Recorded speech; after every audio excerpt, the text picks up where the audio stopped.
Hello, you're listening to the Shetland Times podcast with me, your host, Marjolein Robertson, and this week I'm joined with Akshay Borges. Oh, how's it going, Marjolein? I'm good, how are you, Akshay? Not too bad. So before we get any further, or before we start the podcast, do you want to give the listeners an introduction to yourself and what you do? Yeah, I'm a chef and I moved to the UK in 2006 to do my university at Queen Margaret in hospitality. After working there, I got a job up here at the Scalloway Hotel as a trainee chef. I worked there for like 7 years cooking there, using local produce, seafood, local meats, and just recently, just 2 months ago, I've opened my own pop-up kitchen at the Lerwick Boating Club, just to see how it goes, because I wasn't doing anything much, and the location is brilliant. Yeah. And not many folk have done a lot with seafood, just seafood, so I thought I would just give it a shot. Seafood specific restaurant? Yeah, it's just seafood, so you basically choose either your mussel, your scallop, lobster or crab, or there's a fish of the day, and then you choose your sauce with it. That's good, so you build your own meal? Yeah, it's like build your own meal thing. So you're studying in Edinburgh? Yeah, at Queen Margaret University. Okay, and then what actually attracted you up to Shetland? Nothing actually. It was just, I would say it was just fate, because what happened was I was working as a trainee at the Balmoral Hotel in Edinburgh, and one of the days, you know how you apply for like various jobs on this job searching websites like Indeed or whatever, sort of EXO and stuff. Or like in my Scott jobs. Yeah. S1 jobs. Yeah. So I just seen this job for a commie chef, which is like after a trainee is a commie chef who does basic cooking and chopping starters in the Shetland Islands. So I was like, where is the Shetland? Because I you know about the west side of Scotland. Yeah. You know the islands, Isle of Man, and all that. Wait, Isle of Man is Oh, that's the one that's the one in the Irish Sea. Oh, is it? Yeah, but there's like, I know, you mean like Islay and... Yeah, Islay and yeah. And the other one. Oh my gosh. Like... Lewis. Yeah, Lewis. So I've heard those names before, Yeah. but Shetland Island, I was like, where is this place? So I Googled it, and then it was like in the middle of nowhere. I was like, is this even the UK? Do I need like a visa or something? Or what's the deal with this? And then, I Googled for images, and they didn't have like the street maps or anything. So all I saw was Shetland pony, couple hills, and really small villages. I was like, is there even folk over there? Like, it's like, what is this place? But what happened was, coincidentally, the owners were down the next day or the day after. Is that Scalloway Hotel owners? Yeah. Okay. Caroline and her daughter was Jessie Flora. was down in Edinburgh the next day or the day after. I can't remember. So they called me for a informal interview. So I just went for an informal interview. They were having breakfast, and we chat for like 15 minutes, and then a couple hours later I got an email saying, we are really looking for someone, and if you want, you got this job. Because it was like a trainee job, so it doesn't matter. You didn't need really much qualification for it. It's all more about learning. And then I was like, I don't know what to do. I want to have a change, but it's not like moving from Edinburgh to Glasgow or Aberdeen. where That's a pretty big change. Yeah, and all my friends, like I moved to the UK without family, and I didn't my friends were kind of like really close. So I was like, it's a big change. But I spoke to my mom. I remember speaking to my mom, and then she was like, she's religious, so she's like, oh, just pray, you'll get the answers. So anyways, I had like this wee prayer thing, but nothing happened. So what I did was, I was like, I let fate decide, and I said, if it comes heads, I'll head up. If it tails, I'll stay down, because like tails stay down. Yeah. So guess what happened? I flipped a coin once, and it came heads. And I just sent an email, said, yeah, I'm there. And I literally packed my bag. There was no farewell party or nothing. The next day, I think, I just packed my bag and came up. by the boat? No, Caroline. I They got got you flight. Okay. So I just packed my bags. So it wasn't and too much of a Yeah, I couldn't strenuous even pack. journey. I like left half my stuff in Edinburgh because there's only like 20 kilos, and I had Oh, like yeah. everything. So I just packed the essentials, and I moved up just to see the place, and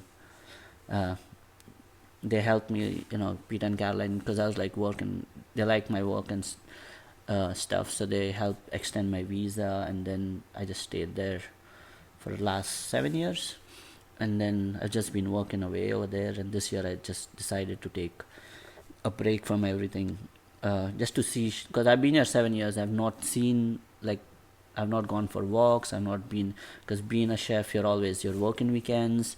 If there's a festival, up Heliar, local Yeah. festival, regattas, that's the busiest days. Yeah. So I've really not got to see anything. So this year I just said, I'm just going to take a break, just to see how it goes. I hadn't planned anything. I just wanted a break, just to go for walks, just to meet friends, have a barbecue. Because didn't you walk around Bressa last year? Did you go right around Bressa? Like half the way I did, Okay. yeah. Sorry, I know Akshay. Yeah. Every time I interview someone for this podcast, I'm like, hello, please introduce yourself, friend or brother. Yeah. But that's cool. So when did you leave the hotel? I left it in June. Okay, so have you had time to see some of Shetland over this summer? Yeah, I've been to loads of walks. I've seen Ouya, then the west side. Is it Ronas Hill? Well, that's No, is that's that on north? the east. Is it east? Wait, well, the east, sorry. Whoa. Oh my gosh, I should edit that, but I won't. It's in the north. Yeah, Ronas I Hill. think, yeah, like we it's went up there. Near, yeah, like and when you're then- heading up to the Bannock, you see it. Yeah.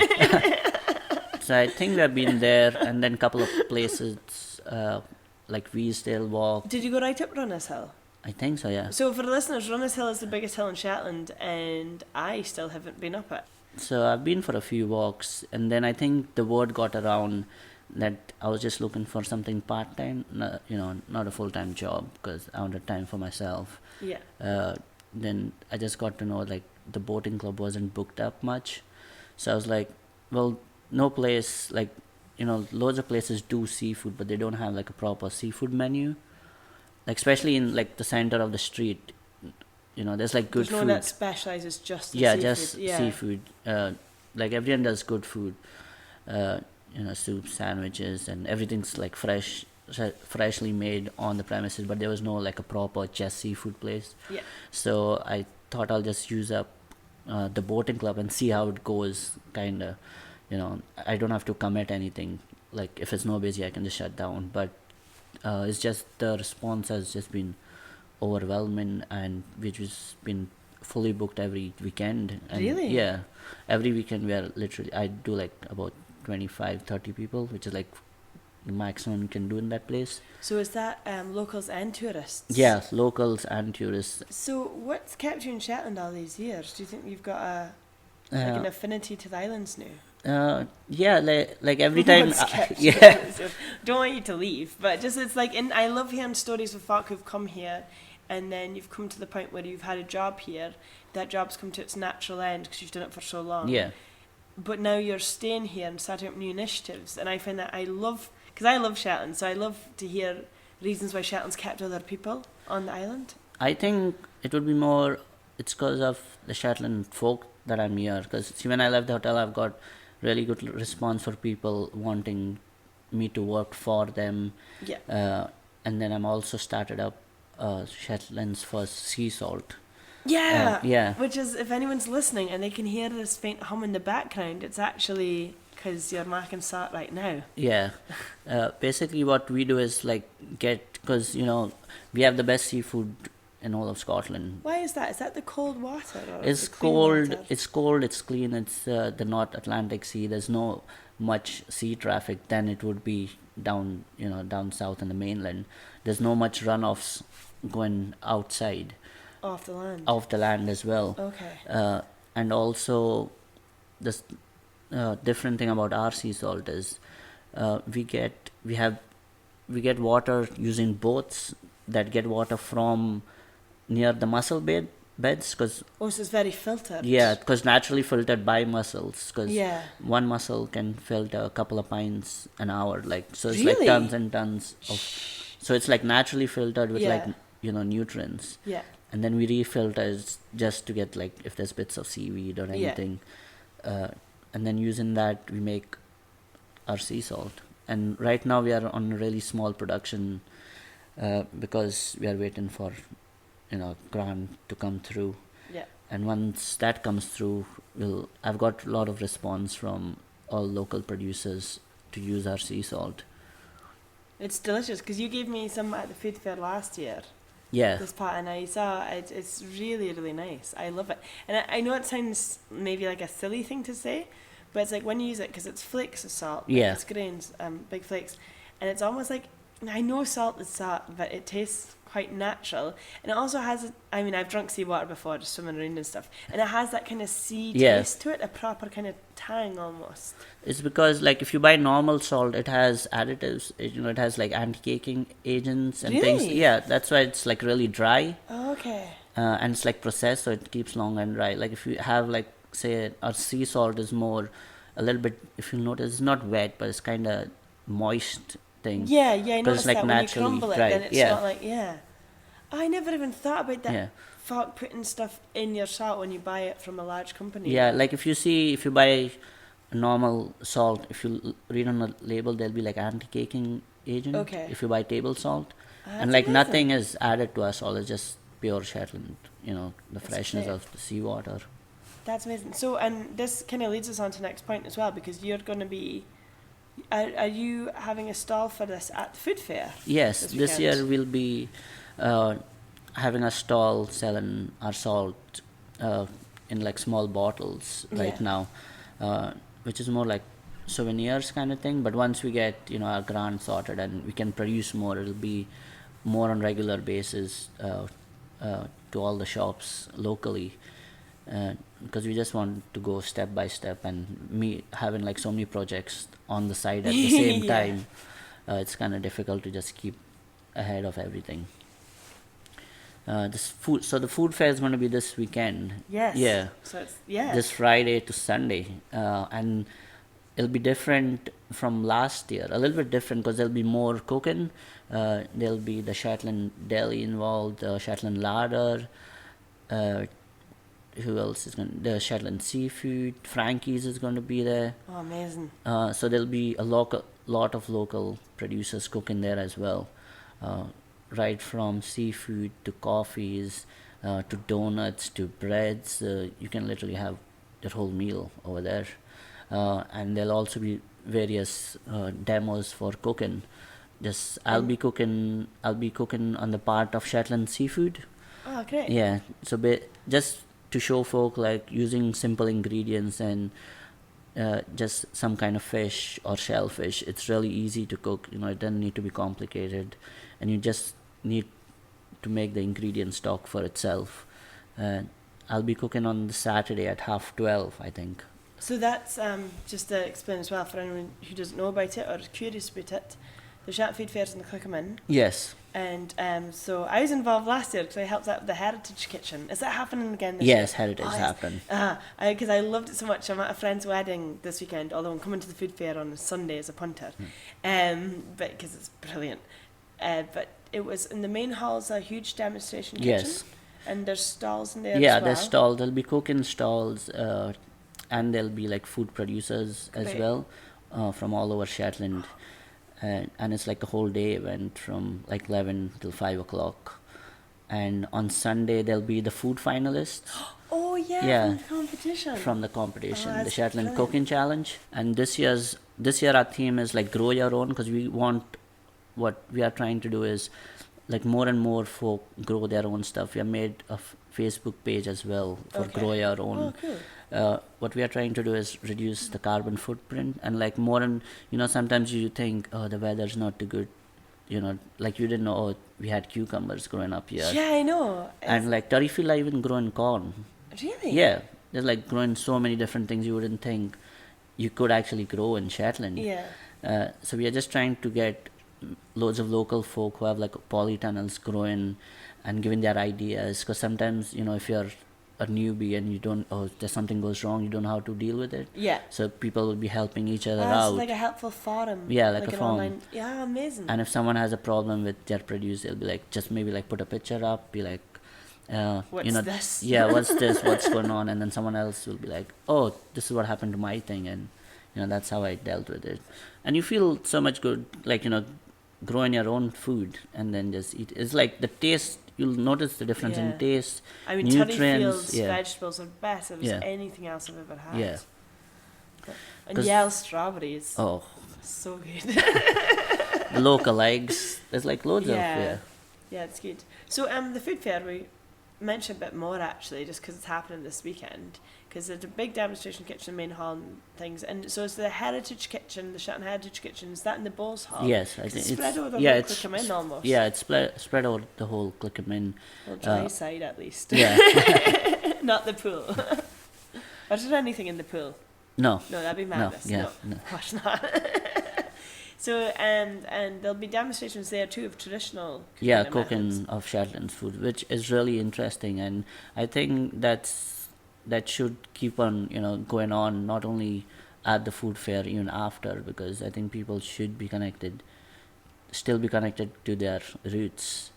And it'll give me a chance to learn more about Shetland cooking as well, because I think it'll be a good idea if I learn more about Shetland cooking and then kind of adapt it as a chef, because say if someone's coming from outside or tourists and they want to have something, like a bare meal bannock or just anything, but to adapt it a little bit and just keep it going through the whole year.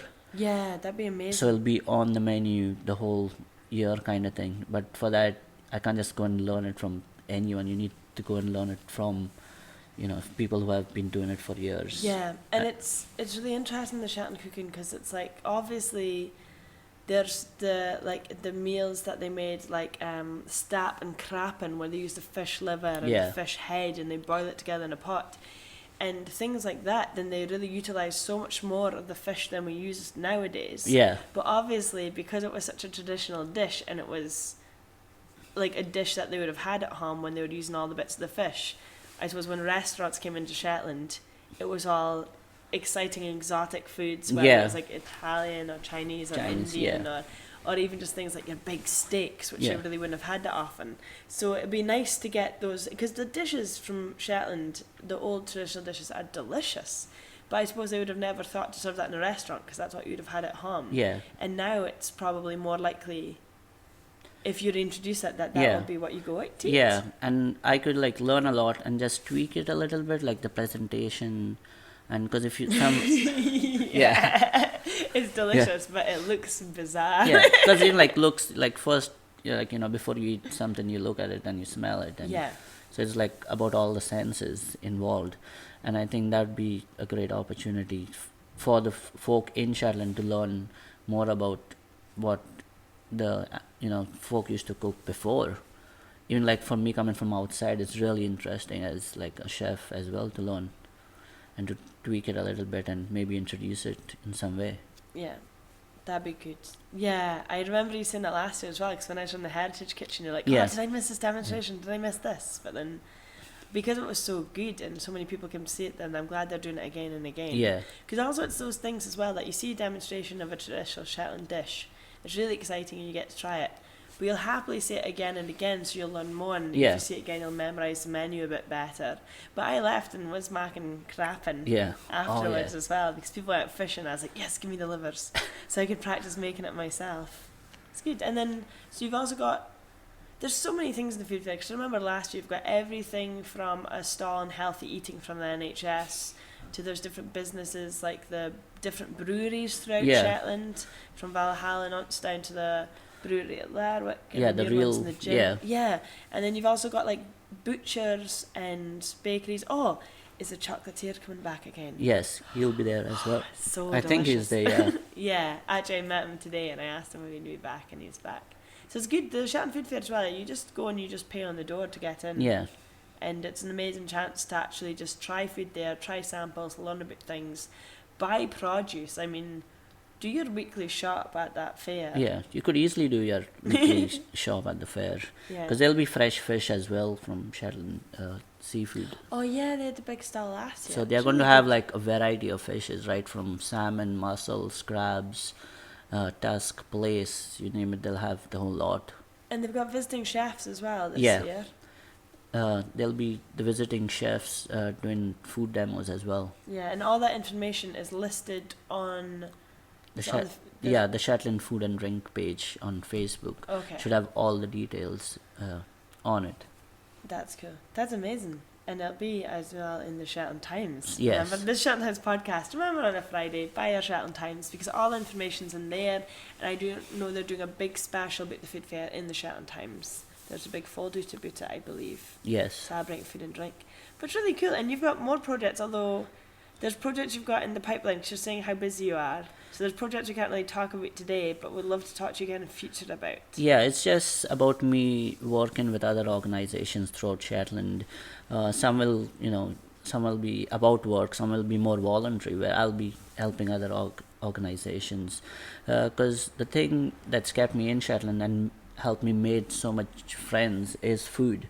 And I think, it's a good opportunity to use that talent because you can have talent, but it's more important to use it to benefit others as well. And I think it's about time I teach people about cooking, about how simple it is, and just share my recipes. It doesn't bother me. I think it's more about sharing and giving back to the community because I've got so much from Shetland, so I think it's time I give a little bit back as well. I love that as well. And I love it because it's new to me because whenever I think about, like, from my own personal experiences about enriching Shetland, for me it's always been like music and comedy. Yeah. It's been like entertainment things. Yes. Which is still like skills people can learn, whether it's playing instruments or putting on gigs and whatnot. But then I just never even thought about enriching it by thinking about things about food, because I think as well it's so easy to take food for granted, so easy to take cooking and eating as just a chore. Yeah. When actually you can show it's something that's necessary, but also you can really celebrate. And also, I suppose Shetland as well, we spoke about how good Shetland's produce is. Yeah, like Shetland's produce is, people think it's difficult to grow, but as things in polytunnels or even at the windowsills, you can grow herbs in small pots as well. And, with climate change happening so fast, I think it's really important for everyone to take, small steps, Yeah. even if you don't need to have a big polytunnel, just have like a couple of plants on your windowsill or herbs, and because every, little bit helps to reduce the carbon footprint. Yeah, and you're talking about getting Shetland on Yeah. the world's food map. Yeah, I think because Shetland seafood, Shetland food, like no one, like people know about Shetland kind of being mystical and, related to kind of Norway, but being a chef, I think it's important. Well, for me, I think we should be putting Shetland produce, especially Shetland seafood, because it's like a multi-million industry because we export all around the world. But when it comes to, having like, using that produce, we need to get the word out there about how fresh it is and how we use it ourselves. Yeah. And at the boating club, what I've done is I have a world map where people from, if there's like visiting yachts or tourists off the cruises, there's like small sticky tags where they write their name and they stick it all around the map. So I have like people from America, Europe, Dubai, Australia, New Zealand. So I know Shetland seafood has reached that person in that part of the world. It was just like That's really a cool. small initiative, really. One other question, although this is almost going back to the start of the podcast, but it's just an interest question for me as well, which I didn't think we explored earlier, which is how did you get so interested in cooking? Well, growing up in an Indian family, my mom used to cook a lot because she was like a homemaker, so she used to cook for the whole family, and I used to just help her, peeling, cutting, chopping, and that's how I got my pocket money. And then that's where I learned like the really basics. Yeah. And then after I finished school, I really didn't know what to do. I didn't know what to do. So I was like, yeah, I'll give cooking a shot. And then I did my hotel management in India and then came up to study in Edinburgh.